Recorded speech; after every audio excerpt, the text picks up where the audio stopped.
We're able to live because of the hard work of our farmers. I insist to my soon-to-be father-in-law, but my words fall on deaf ears. He mocks farming as a job that's not profitable. He even laughs, challenging me to show him the life of a farmer. Fine, let him see my family farm. He'll regret his words soon enough. My name is Henry.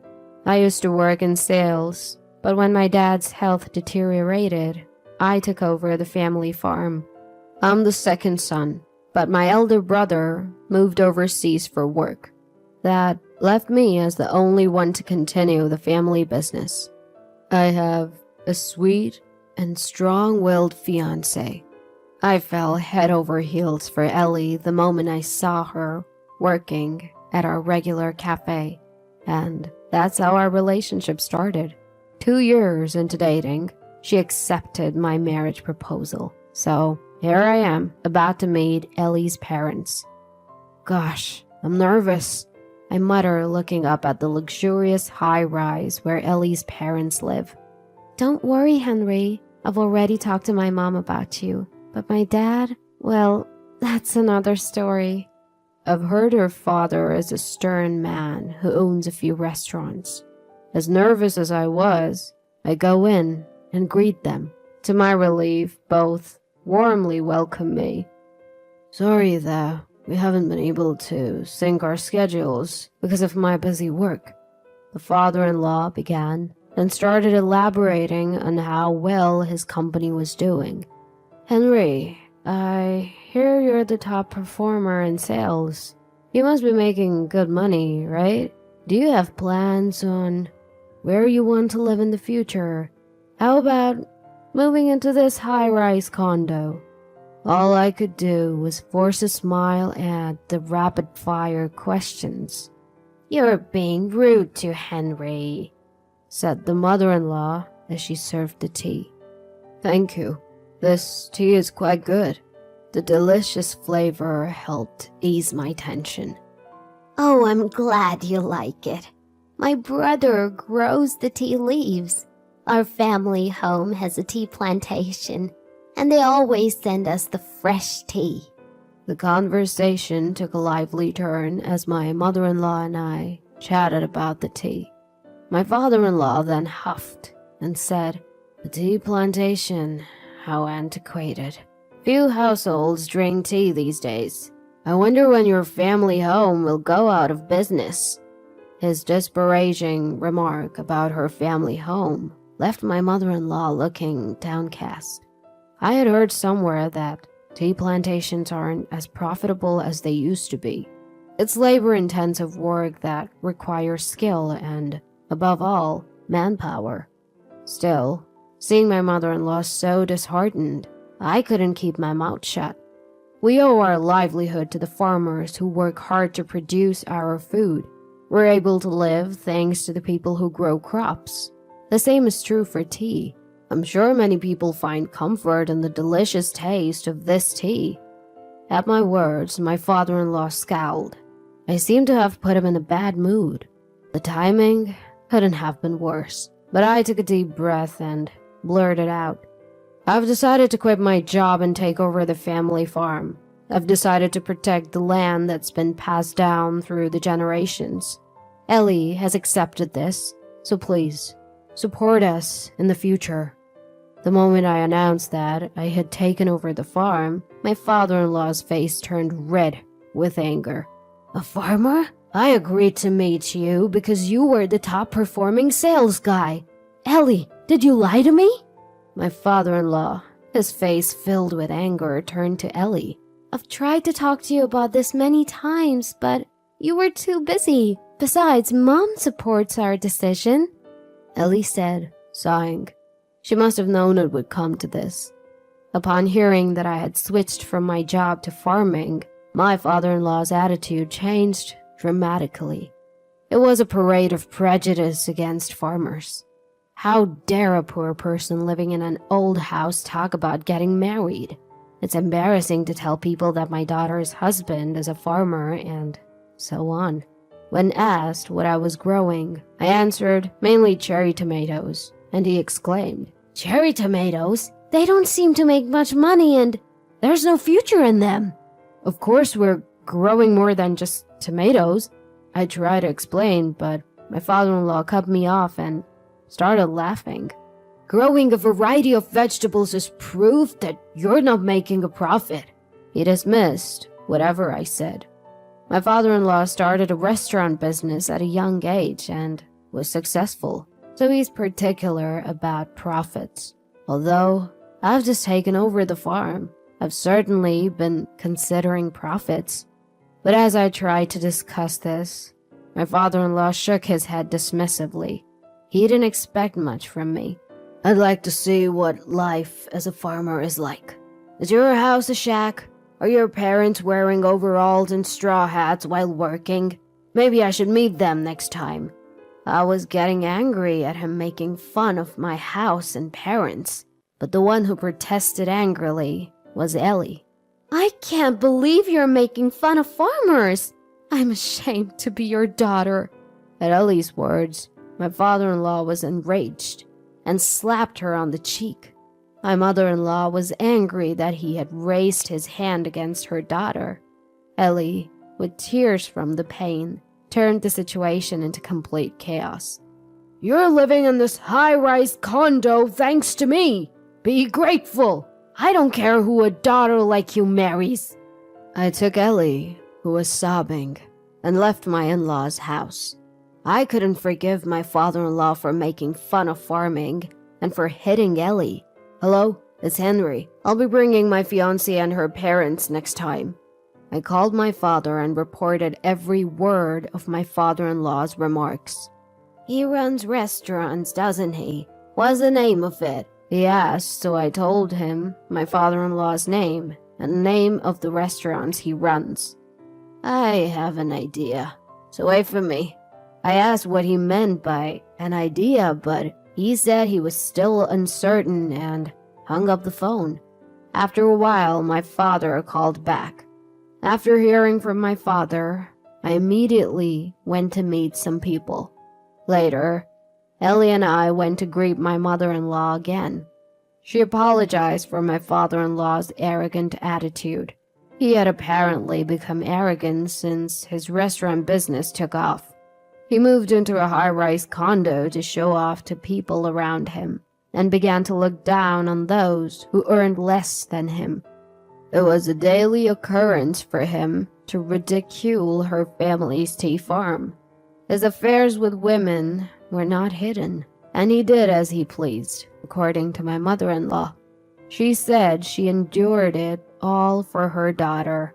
"I don't want to cause trouble for Ellie and Henry by getting a divorce." My mother-in-law is a kind person who thinks of Ellie and me. "Don't worry about us. Please think of your own happiness." When I said that, she thanked me and smiled.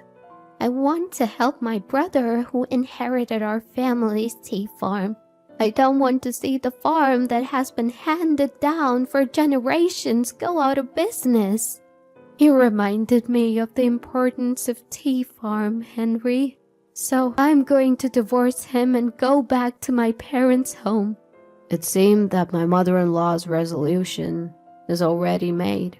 The day came when I took my in-laws to my parents' home. After getting off the airplane, we drove for another hour.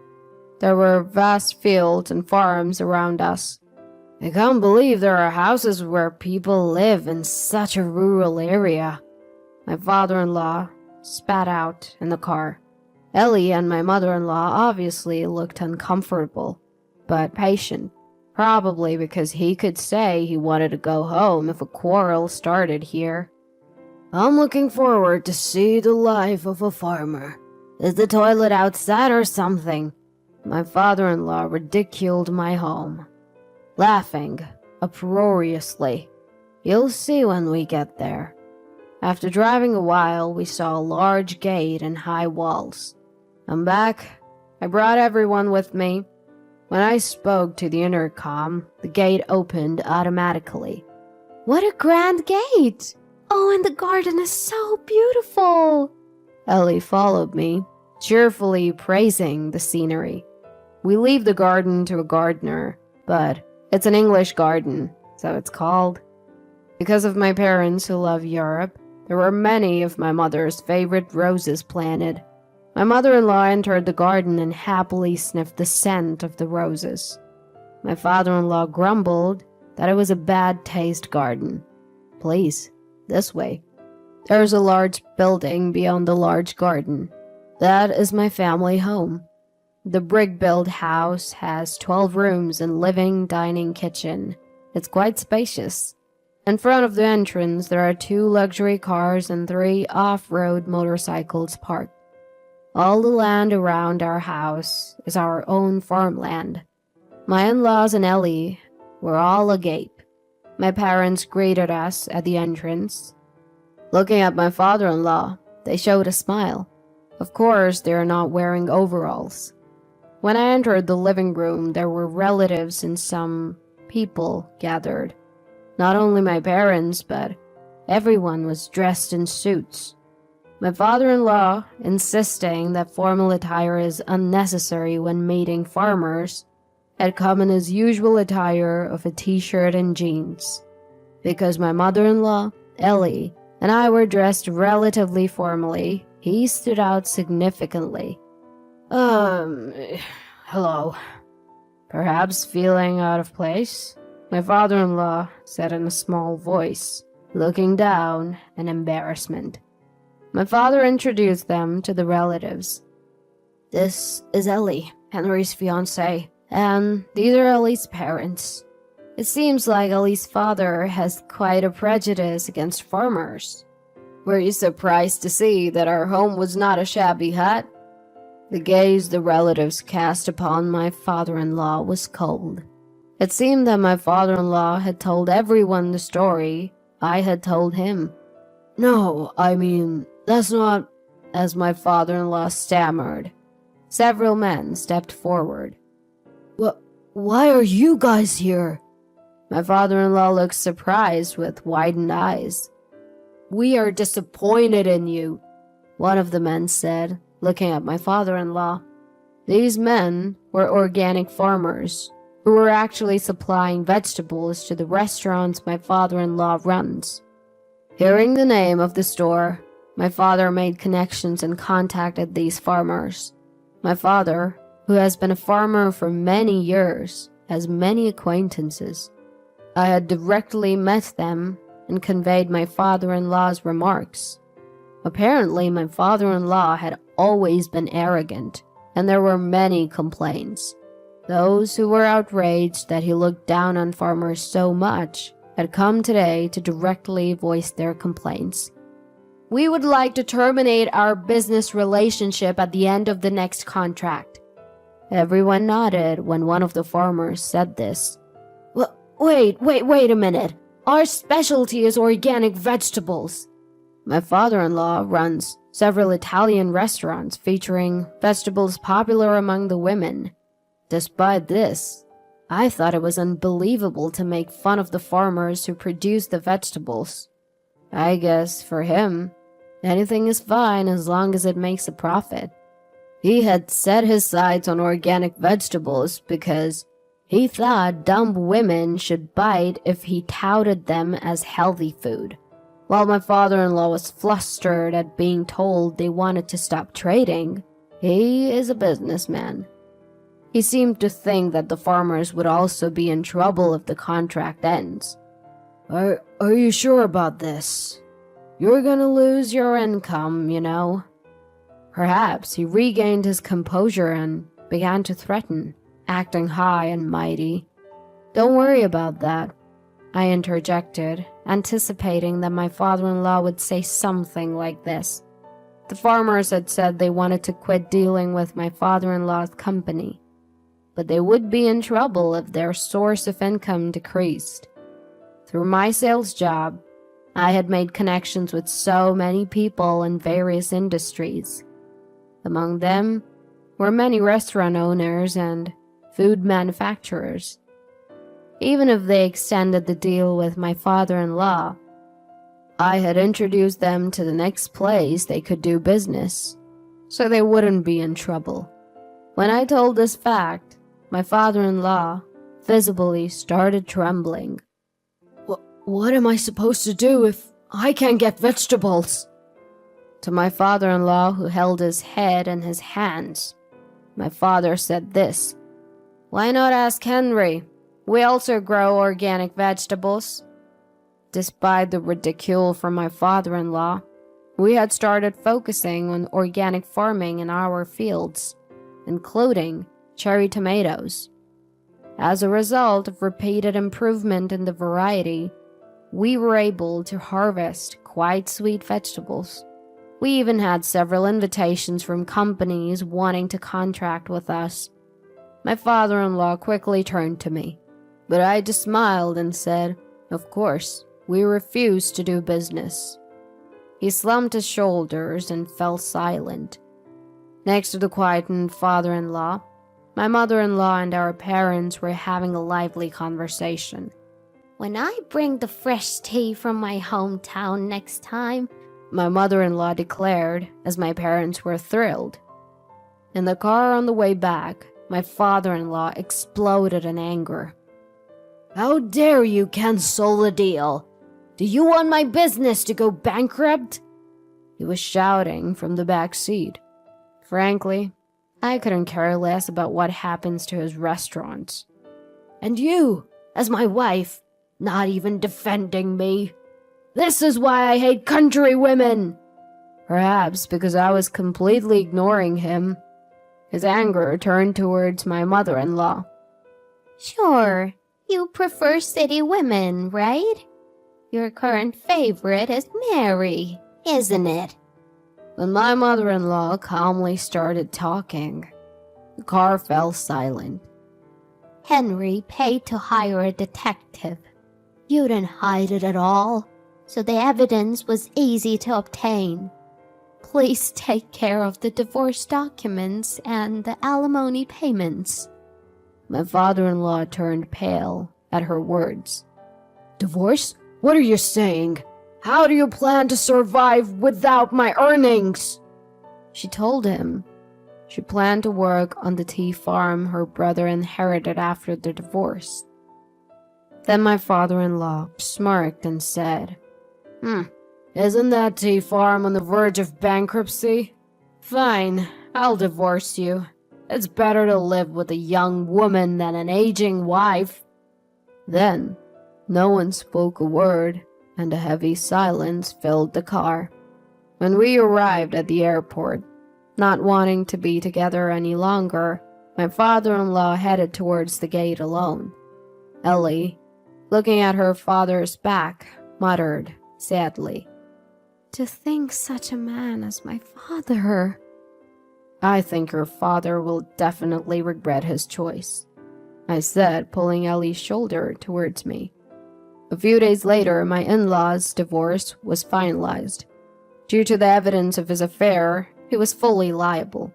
He seemed to have nearly forced my mother-in-law, saying, "I'll give you money, just leave." Ellie and I were angry when we heard the story, but my mother-in-law was laughing, saying it was okay since she got a lot of money. $50,000 in alimony from my father-in-law, and $15,000 in alimony from his mistress. She plans to use this money to revive the tea farm. While my father-in-law was enjoying himself at his high-rise condo with his mistress, her husband barged in, turning the place into a battlefield. Yes, my father-in-law's mistress was a married woman. We had known that when we had the detective investigate, so we thought it wouldn't end well. My father-in-law, who was also being sued for alimony by his mistress's husband, must have learned his lesson about women. Even after that, it seems like he's still living alone in his high-rise condo. His bad reputation spread among the farmers, and the number of farms willing to do business with him drastically decreased. That led him to close his branches, which were centered around organic vegetables. Perhaps feeling lonely, I heard that letters from my father-in-law occasionally arrive at my mother-in-law's parents' house. The content is pathetic, asking her to come back because he's lonely. At first, my mother-in-law was reading the letters, but now she says she just throws them away without opening them.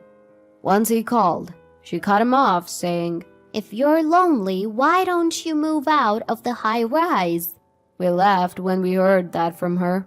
We don't know whether he couldn't stand living alone in a large room or whether his business went under and he couldn't afford to live in the high rise anymore.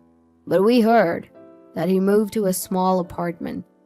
I've been extremely busy since I took over the farm, but having Ellie with me is a big support. She probably never thought she'd become a farmer's wife when we were dating. Yet, she came with me without a word of complaint, so I have nothing but gratitude for her. I think I like farming. It must be my mom's blood. Ellie, laughing, is adorable. A year later, we had our wedding. It was a grand ceremony, but my father-in-law was not there. He must be sad that he couldn't attend his only daughter's wedding. From my mother-in-law, we received freshly packed new tea, saying she wanted us to serve it to the guests. Thanks to my mother-in-law's help, the tea farm, which was on the verge of bankruptcy, seemed likely to turn a significant profit. Their tea is still fragrant and delicious as always.